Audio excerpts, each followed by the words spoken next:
Welcome to the Montana Lifestyles Podcast. My name is Tim Lee. If you've seen these videos, I've been interviewing some incredible artists, and oh, Jeff is no exception, I gotta tell you. We'll get to that in just a second, folks.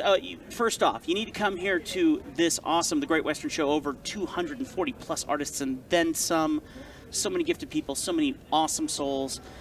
Just people that once you get to know them, friends for life. What do you think, Jeff? Am I right about that? You are exactly right.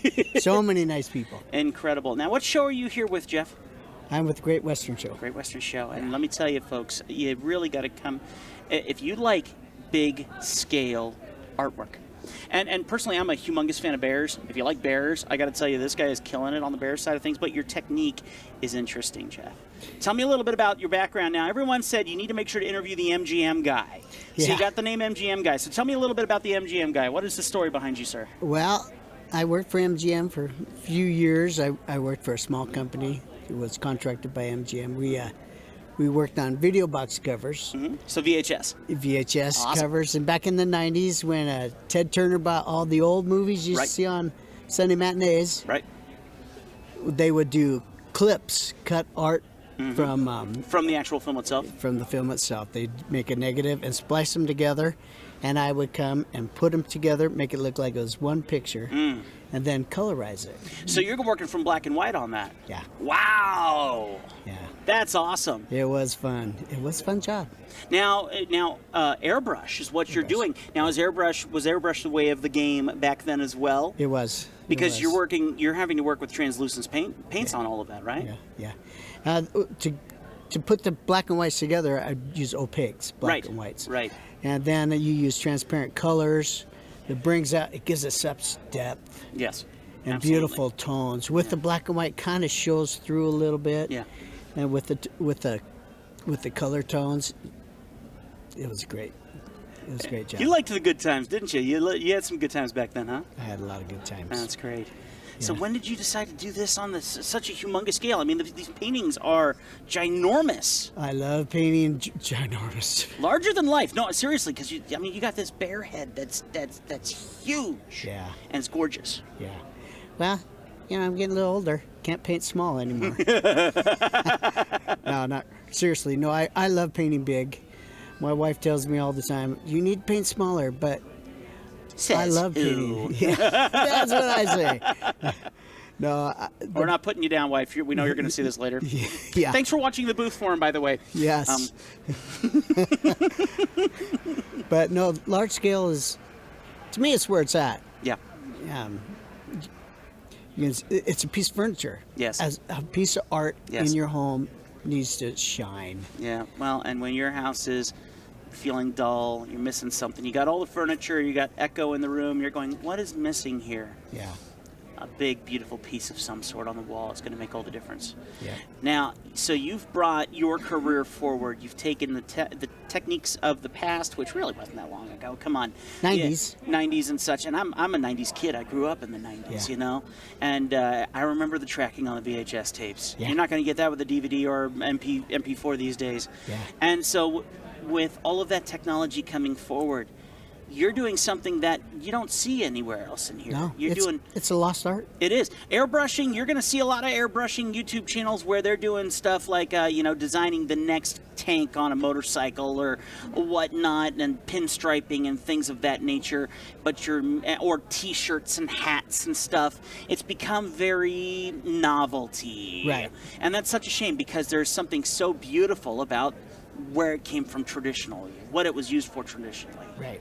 Right. So, incredible stuff. Airbrush was actually designed for the movie industry. Yes. They did a lot of retouching on photos.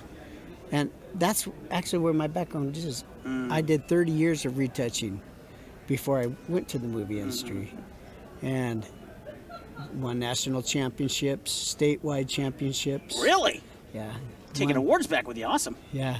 3 or 4 years in a row, I took first place in everything I entered. It was great. Then they wanted me to become a judge.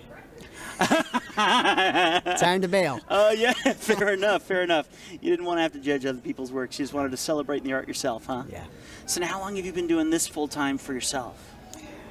Probably 5 years. 5 years, so you've been in this pretty short period of time. Yeah. Well, I've been painting all my whole life. Right. And well, doing it in your career. Well, let me take back. I've been in galleries in Hawaii for... In Hawaii? Yeah. I painted a lot of ocean scenes, a lot of funny frog paintings that were really fun. Sumo frog match, one of my paintings where frogs are bumping bellies. Are you serious? Yeah. I need to see some of that. One of the first paintings I did, it was a watercolor that I did for my then girlfriend, now wife. And it was a painting that I did of a bear leaning up against a Bible and a window right there. And I had a frog, a tree frog, hanging on the window looking in with a big smile. And because I come from Disney and working 10 years doing caricatures. Yeah. So cartooning and getting that. So you're in my world, man. Yeah. You're kind of doing the same stuff that I enjoy. So that's awesome. I did one thing for Disney. Yeah, what'd you do? Herbie the Love Bug Goes to Europe. Oh, that's cool. That's cool. So you did the box cover for that? Yeah. Oh, man. Yeah, the remake. How cool. Yeah. I love that, dude. I love that. So, first off, where do people find your booth? Thankfully, you're right on the front row. I am on the front row. The third booth in from the main door. Right side. On the right side. Yep. And you got some incredible stuff. If you want to see big scale on my land, Thank I love you, Tim. it. Yeah, big scale's where it's at. Go big or go home. Yeah, and I like the attitude that his stuff has. You got a bear who's just sitting there, looks like he just lost his lunch, you know, and just there's so much attitude and personality. Personalities, yes. I'd love bring personality to all my creatures. Yeah.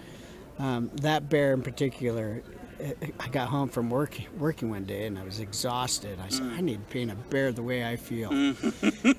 They can't chase their lunch around all day long. And the technique that, and I'll repeat this again, the technique that you're utilizing is you're starting by painting a black and white image.